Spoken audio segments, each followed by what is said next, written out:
Hello, everybody, and welcome back to It Stays in the House. I'm Mom. This is Mom. I'm Angel, and today we are here to talk about silence is not strength. This is one of the topics that is really going to hit home and really tie into our podcast about It Stays in the House, because too much has been swept under the rug in our lives.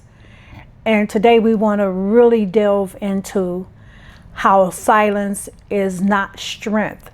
And some people think just being quiet is the best way to handle things, but it's not. Not at all.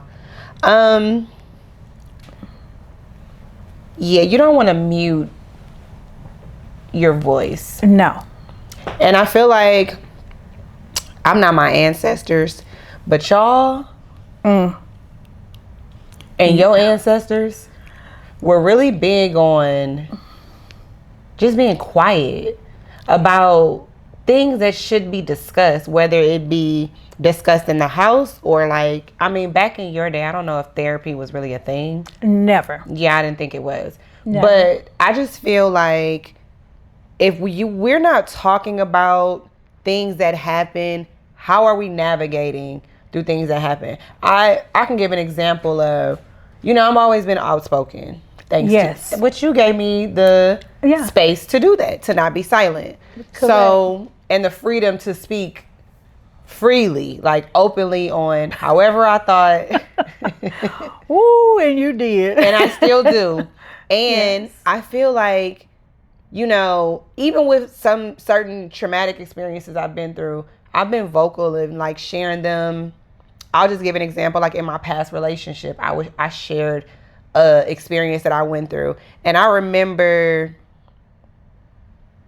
someone in their family basically saying, you should never tell anybody that, or you should never speak about that. And it's like, okay, if me and this person are talking about marriage and all those things, why would I hide something that was traumatic in my life and that was very important and something that I should speak about so that you can understand me better versus, someone from your generation feeling like it's a bad thing if you speak on it, but it's not a bad thing. It's just the person that I was with wasn't emotionally intelligent enough to handle it or to embrace you. Both. Right. So, I feel like we shouldn't mute each other's voices. I feel like you should share. So this is a question. Should you share past traumatic or abusive experiences with your partner? And again, you know me, I am going to give the yes and the no. Okay. And the reason I say the yes and the no is because if you are at that level of being married and you have that open communication with your partner, yes, you all should be able to be each other's safe space, share, tell, and they may want to know so they can understand what is your trigger, what is your hurt, what can they do to protect and comfort you. And that means they're mature enough to handle whatever you speak on, as you are mature enough to handle whatever they speak upon. Because men have traumas also. Absolutely. They just have no one to share them with. Yeah, it's harder for men. It is much harder. They're made to be strong, don't talk about it. Be quiet, men don't cry. Right. Yeah. And so in that aspect, yes, you should be able to share with your husband or husband-to-be. But if you know that is someone that you are vetting and they're failing the vet, that is a person you do not share anything with. Because they cannot handle it. And not only that, because they are not invested mentally nor mature enough to handle it. And as a result, they'll only use it against you. And they'll actually use it to try and break you, if I can even say that. So every person is not mature enough to handle trauma. Absolutely. So that is why you have to know who you are with before you share. Everyone may not be able to handle. Absolutely. So no, that's when you have to be the one to use wisdom on how much can that person handle based on where they are in your life. I feel like when you don't give a person a safe space to speak on things, Yes. it will silence them. And then now they're going through Yes. all of these emotional ups and downs, abusive situations, whether it's mental, physical, Yes. or intimate abuse. Yes. They're experiencing all of that stuff by themselves and they don't have a safe space to speak about it. So Yes. I don't believe in the whole keeping your silence is strength. No, silence is not strength. We should be a safe space for Yes. each other. Children Yes. should have a safe space to speak. Adults should have a safe space to speak. And if you don't, we can always Refer. or Yes. therapy is a thing. Your, Yes. counsel, your pastor, whatever it is you need to do, because staying silent and suffering in situations is not okay. But There's no growth in no, that. there is not. And not only that, but if you notice, when a child is not given that safe space to communicate, as you were talking about, they grow up to be an adult who is also silenced. And that actually takes them into another trauma called an abusive relationship. Because being silenced by that partner is actually their normal. They are so accustomed to being shut down as a child, when an adult, which is supposed to be their equal, their partner, their safe space, tell them, I don't want to hear it, or be aggressive in their tonation, they will automatically back up and be still, because what were they told as a child? Shut up, be quiet. I don't want to hear it. Or children are to be seen and not heard. And you know the famous, because I said so. What did you used to say? When Because I I said said so, because other I than that, said no so, reason. That used other to be than your that, no. answer. And when did I have to say that to you? You tell When me. we were at the end of the road, because you had taken me to China, back to America, then you took me over to New Zealand and Africa. And by the time you drugged me around the world, I finally had to say, Angel, because I said so. Other than that, no reason. Because you never took anything for the Don't answer. take no for an answer. Because you were But trying you to taught make me that. I Don't know. take no for an answer. I know. And you still do that. I know. So I just gave it back to you. And you did. And as my dad say, "Ooh, she's so much like you. I just wish your mama was here to see it." I'm like, Dad, are you serious? But in that case, that was always my go-to at the end. Like, Angel, I've given you 50 answers, and each one of them is gonna not be what you want to hear. But mama, and you kept taking it and taking. So I had to say at the end, because I said so. Other than that, no reason. Now we're gonna have to be done with this. Basically, that was Because what you you're not gonna keep me up all night trying to push something that's not happening. But children don't even have that safe space to drag their parents They don't. and question and ask and demand different avenues. But that's how they develop their brain and their, Yes. But a how they silenced think. child become what? A silenced Adult. adult. And you start accepting abuse. You begin to accept whatever they say because you're afraid. You revert back to that child trauma of being afraid that they're going to hit you, like your parent may have done. Or you feel like if I keep pushing it, they'll leave me. So that is really a sad, lonely way to be. But that is what's happening because our generation swept everything under the rug.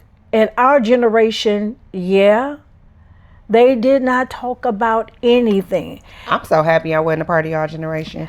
I like to talk too much. I don't want to be like the moms that have 11 jobs. Ooh. And, I don't want to be that person. But you know what? The best part about my generation was my mother for me. Because she was not in the normal. And coming from Texas and her era and the things that she saw, she was determined we were not going to be raised like that. And I am so thankful because she gave us a voice. Right. She allowed, and I had the biggest mouth. Don't go there. And she allowed me. Got it honest. I know you do. That's why I look at you some days and I just say, Lord, I am paying for this. But she allowed me to speak when others wouldn't. Remember when we were out to dinner, the family, and all the children were playing and talking, and then when the parents told them to be quiet and you start asking questions and talking, and the question became, why does she get to talk? Why are you letting her sit there? I said, because she has a voice. I'm not going to make her be quiet when she wants to ask a question. No, in my house, children are seen and not heard. No, she has a voice and she's going to use it. But you have to do it with balance. You can't allow a child to just run rampant and never say respectfully, excuse me. I mean, there has to be a way to do, boundaries. And that is what I made sure you had. But unfortunately, today, children do not have that because sometimes parents didn't get it. Right. And so they pass on that shut up mentality. I mean, as an adult, sometimes I'm shocked by realizing how many people didn't grow up in safe environments. I know. But you know how you know it? Sadly, how it shows. When you have a generation of children that are not allowed to use their voices, they are not allowed to communicate, they are not taught to communicate, what ends up happening is that you're raising a generation of angry, weak people. Yeah. And because they do not know how to use their voice, they do not know how to use their words, they keep all that anger bottled up because they were always told to shut up, be quiet, go sit down. And when you have a ticking bomb, what does it eventually do? It explodes. Yeah, it explodes. It's gonna come out. It's going to come out. And that's what we're seeing today.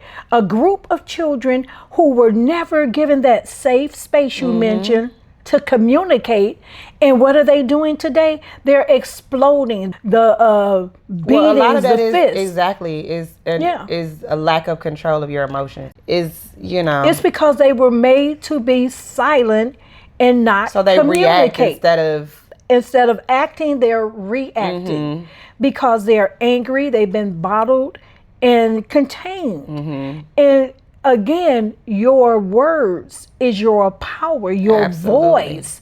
And that is why it is so important that you learn to use your words, because your words give you the freedom to express. And that way you are releasing. If you really need to talk about something, think about it. You really talk it out with that person. And after you really have said it all, you've gotten it all out, what happens? I feel better. You feel better. I personally do.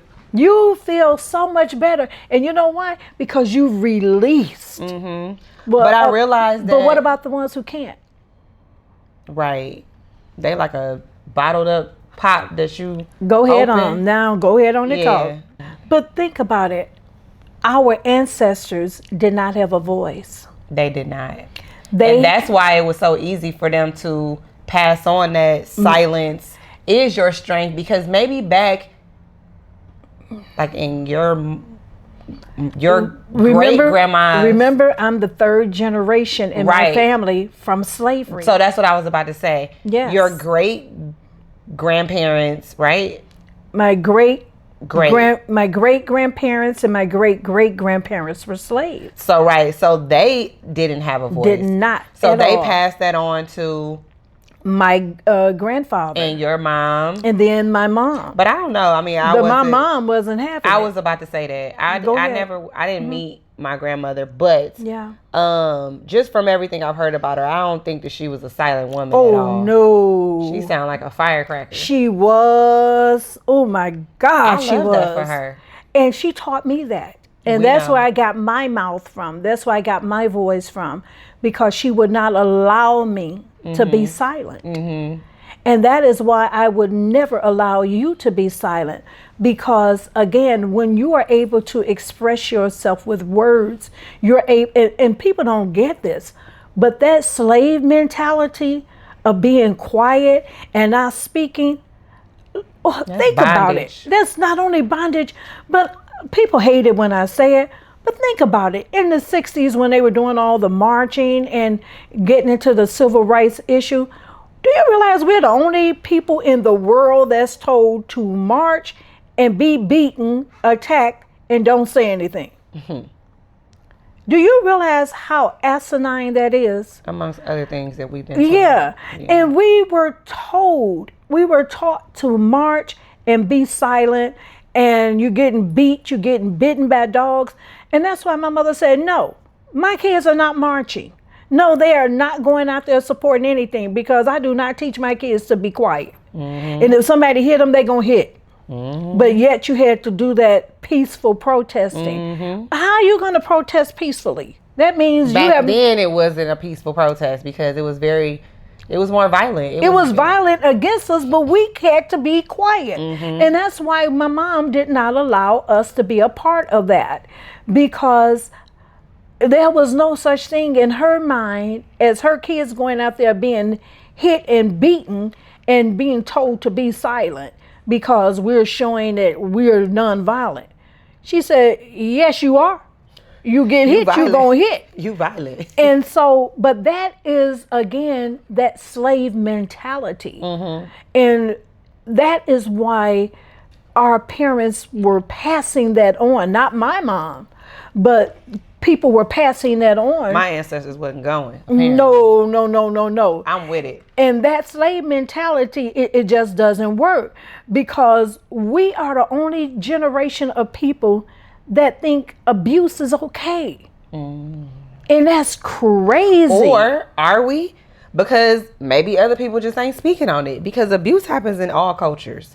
Yeah, but we actually allowed other nations To abuse us, and we, being the majority, did nothing.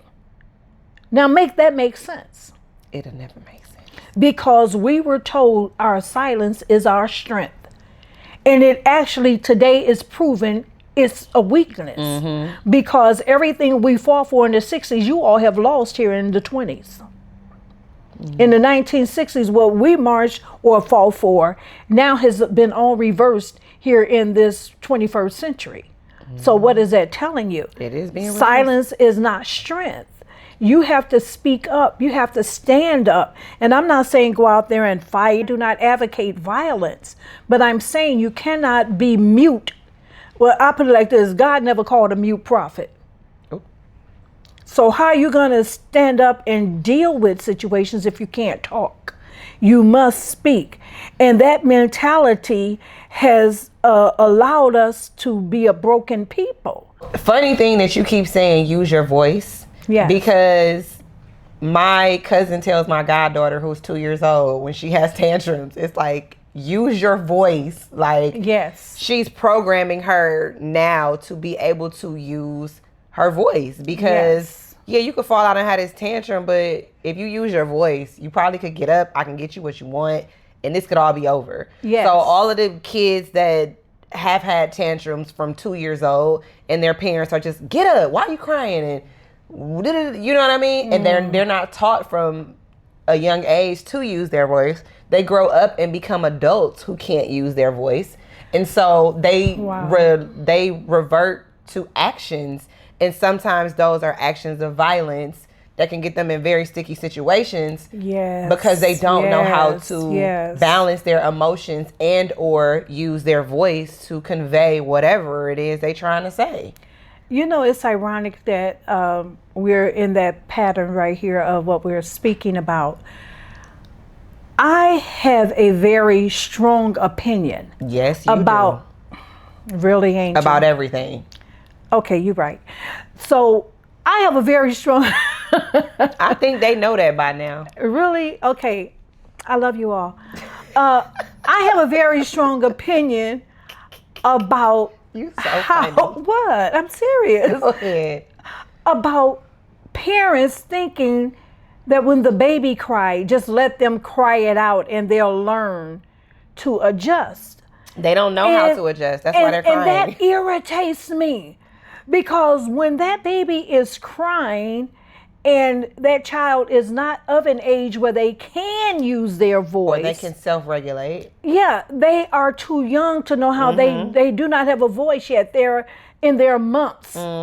Or they're not even 1 year old yet. And if that baby is crying and you're leaving them there to cry so that they can become more independent, no, what you're teaching that child is no one is going to hear me and no one is going to come for me. And what you eventually is teaching that child is to be silent because no one cares. And that is harmful to a child. That's so unfortunate. And it is. No, you pick that child up. You communicate with that child. You talk to that baby. And you make sure they understand, I hear you. What is, communicate. When you would cry, I would talk to you. I would say, what is it, Angel? What do you need mommy to do? And I would listen to your cries, learn your cries so I can know what each cry meant until you were able to use your voice. And because I spoke to you so much about what you needed, you began to communicate. Oh, wait. Funny thing. We had a comment on one of our social media platforms when you talking about using your voice. And then you said something about me speaking very early. And somebody was like, if you don't have any video evidence of you speaking at 7 months, I'ma just believe your mama just love you a whole lot to just be telling you that because ain't no baby speaking at 7 months. But my goddaughter, serious? Mercy, was talking at like 8, 9 months. She was saying words. Are you kidding me? Sayla, another one. Like, we have kids in our family that talk very early because we talk to them and we're encouraging them to use your voice. No, all that is telling me is that you have not been in an arena where children have actually been nurtured to talk. Well, I don't want to say all that, but what I will say is we don't have any video evidence because I am 42. And back then we did not do that. And like 83, 4. I wish there was video evidence. She supposed to be walking around with a camera this big talking about Angel talk, and you were the worst when it came to photos. I know. She was not the mom. Do not keep dogging me. No. One thing, okay, I love you as a mom. You are really the best parent. I was just not the camera person. But there's one thing that I did not like is that I don't have any photos. I gave them to my sister to take care of. She was my photo carrier. My auntie definitely had every picture that I had ever taken. Because she has albums of you, and I haven't been able to get them back. You don't have no pictures like okay, we going off topic. I had most of them, though. She don't have the pictures. So therefore, we will not see any footage of me talking at 7 months. But we did not have that type of technology back then. I wish, because you would have been the social media baby. Yeah. Because I would have made sure everyone got to see it, especially when I would take you to the grocery store and I'm shopping. And at 3 months old, you are literally sitting there holding on. 3 months? Yes. And I'll never forget, we were in 3 months. We were in, and I'm going to say this. Can I say the name of the store? Because it's out of business now. Maybe. Okay, Farmer Jack. We were in Farmer Jack and grocery shopping, and it became a phenomenon the first time I went in there because people were literally surrounding the basket. How old is that baby? I wish you did have a camera. And because I all wish I have is I stories had pictures from of that. You, all my aunts, uncles, and we my can't. siblings. We're all saying the same thing. Everybody says the same thing in different environments. So in response to the comment, everybody says the same thing, and I probably wouldn't believe you if everybody in the family. I don't have to didn't say make the up same what I thing. lived. I know. Okay, but I was just and then that I don't up. prove anything to anyone. I just am. So, at the end of the day, what we are saying is that because of the nurturing and the communication, what I do now? You're just so funny, naturally. I don't know why y'all because laughing. of the nurturing and communication. Because of the nurturing and the communication, I never allowed you to cry it out. No. You cried, I came. Mm-hmm. I wanted to know. I talk to you about whatever. So, okay, you want your diaper But changed? Okay. imagine a person like me dealing with so many people in the world that didn't have that. So now, So you sound crazy to them. No, but now even in regular communication to other adults, it sounds like they feel like I'm crying when I'm literally just trying to have a conversation, but they probably weren't able, Yeah. or were silenced, so they feel like she talked too much or whatever the case may be, when it's really just the Bible saying all that getting understanding. Yes. That's all I'm trying to do. But that means you must have communication skills. Right. And that is the reason why I was so avid about making sure you could communicate. Because those skills that were embedded into you, it went throughout your life. You were to me, how you speak is how you write. What you read, how you speak, it affects your writing ability. And all of that goes together. Absolutely. But it starts with speech. And that is why I made sure that I never allowed you to speak guttural. You had to speak with correct sentences. Yes. I did not, and I mean, now you can say what you want to say, because my whole thing with you was that if you want to speak a certain language at the time, Ebonics. That was it, Ebonics. If your friends are speaking Ebonics and you want to play that game with them, you can do that. But you will know the correct language and the correct skills of linguistics. You're going to know how to speak, how to read, and how to write. And if they're speaking that way because that is all they know, that is on their parents and them. Yeah. But you are doing it for fun. But when the time comes, you know how to switch it up. Absolutely. And that was my responsibility, to make sure you knew the difference. That is why I did not silence you. I allowed you to speak. And I made sure you knew how to speak correctly. Yes.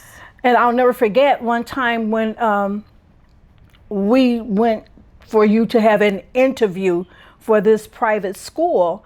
And I said, Angel, when you go in there, you better not act up. You better do this. And so you went to meet with the instructor of this private school. You remember. And I remember after you came out from the interview with the director of the school, he says, your daughter is one of the most intelligent, most well-spoken. And I mean, he went on with a litany of things.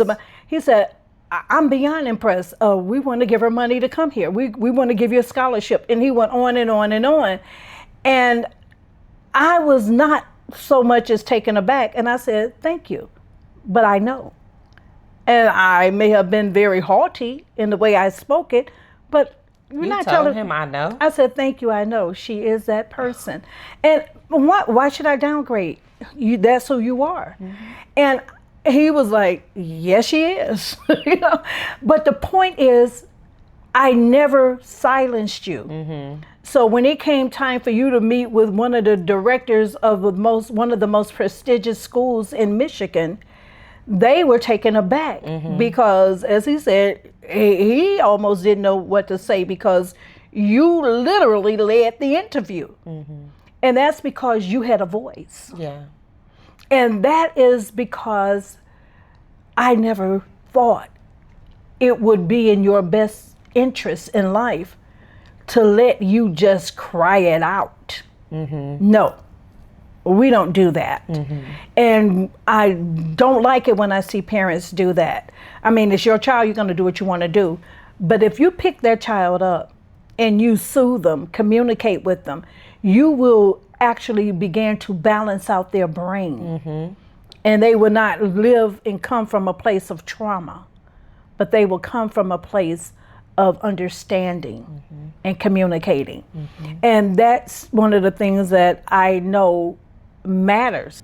When you listen to a person today who cannot conjugate a sentence, you know that was a person that was silenced. And people don't like to admit it, but you can tell how a person's communication skills were given when they were a child, how they were nurtured, and if their voice mattered, because they can communicate. Silence is never a strength. It is actually a weakness. Very much so. That's how I feel. That is what I believe. I don't feel like you should overshare or overtalk, but I definitely do not feel like silence is strength. I feel like, don't bottle things up. Don't harbor on it. If you need to speak about it, go to a safe space. Write it in a journal if you don't have anybody to talk to. Yeah. I mean, because you have to get it out. It's much so better out than in. Like, people are holding on to so much trauma. And, and I also feel like when you've been in an abusive situation and you hold on to them, it affects your memory. Like, you start Yeah, I know I've been in a situation where I didn't even realize that it was mentally abusive. And it was like, this person would ask me things and I would literally... It was like I blacked out or blanked out, or like I would kind of remember, but I really wouldn't remember. Like, yeah, because you're trying to deal with what is wrong with them. Right. I was so, dealing with that and trying to process that it was like literally I couldn't remember. You in a foreign land. I was in a foreign land. So I do believe that speaking on things and like I said, if your person is in a safe space, seek therapy. Get a journal, write it in your notes, get it out, pray about it. Hopefully you might have a friend. I mean, send us a DM. Yes. Email us. Yes. If there's anything that you want to get out that you feel like you can't, or you feel like you don't have a safe space to get it out. Yes. I mean, I'm all for speaking your truth. Exactly, because anyone that cannot communicate, that means they are going to become violent at one period of time. And whenever that happens, get out. Get out. Do not stay in any environment where you are not allowed, permitted, or respected for communication. Right. Because your voice is your power. And if your voice is taken, that means you have been stripped of your power. And you never allow anyone to take that from you. So that's all I have to say. Silence is never strength. Never. Silence is a form of weakness. Manipulation. Oh, definitely. And most of all, it will destroy you over a period of time. Yes, it will. Yeah, because it causes you to devalue yourself. If you cannot talk to the person who's supposed to love you, it makes you feel less than. And you become a devalued person, which means you eventually lose respect for your own self. You can. If you don't have nobody, So no. That's a no, a big no for me. So, okay, again. In conclusion, silence is not strength. Speak up for yourself. Speak up for your kids, your future kids. Love yourself. Love yourself enough to speak up for yourself. Yes. We're not telling nobody to go crazy and go on no rants. So that's not speaking up for yourself. Like, in a healthy way, learn to speak up for yourself. And allow your children to talk. Yes. Respect their voices. And then help them to communicate. Because when you help your child learn to communicate, you are actually empowering them. And you're telling them you matter. Yes. That is going back to why I always wanted to hear from you. I don't care what someone say, I would say, what happened? I never say you did. I would say, what happened? Because I wanted to hear what you had to say. And that is what we must learn to do. That shows a child that I respect you. And I hear you. And I hear you. Okay. Thank you for hearing me. Well, thank you for being in a space of your life where you realized you did matter. And most of all, I wanted you to always know that that space was there so that you could always know your voice was very important to me. And I never wanted you to believe that someone else could tell me something about you and they meant more than you. right or wrong, you came first. Absolutely. And your voice mattered in every environment you were in. I wanted to hear you, even as a cheerleader. I made it where the parents started laughing and became a point where they wanted to see the cheerleaders during halftime because I was yelling your name so Yes, loud. you were. And I wanted to hear you shout and do your holler outs and whatever you all were calling them. But that's how important your voice was. Right. That no matter where you were in your season of life, I wanted you to be heard. I appreciate that. I realize how it's very rare. Really? I mean, Yeah. in my experience, it seems very rare. Wow. Well, I'm thankful I'm a rarity, but most of all, I'm thankful you received that message and you spoke up and you speak up for yourself and you never allowed yourself to be in a relationship where a person could make you feel devalued. I ain't gonna stay too long. Once I was you in see, it. Once I realized it's like, whoop, gotta go. yeah, he got the problem. I'm out. Gotta go. Yeah, and I mean, you got out real quick. That person was like, "What happened?" Gotta go. When they realized you was gone. Gotta go. Okay. Seriously. All right. Well, We gotta go. And on Yeah. another note, we gotta go. we gotta go. But we will see you guys next time on It Stays in the House. If you have any questions, comments, concerns, DM us, shoot us an email. The email will be somewhere right here, somewhere, something right here, somewhere. It'll be on the screen. Bye. Bye.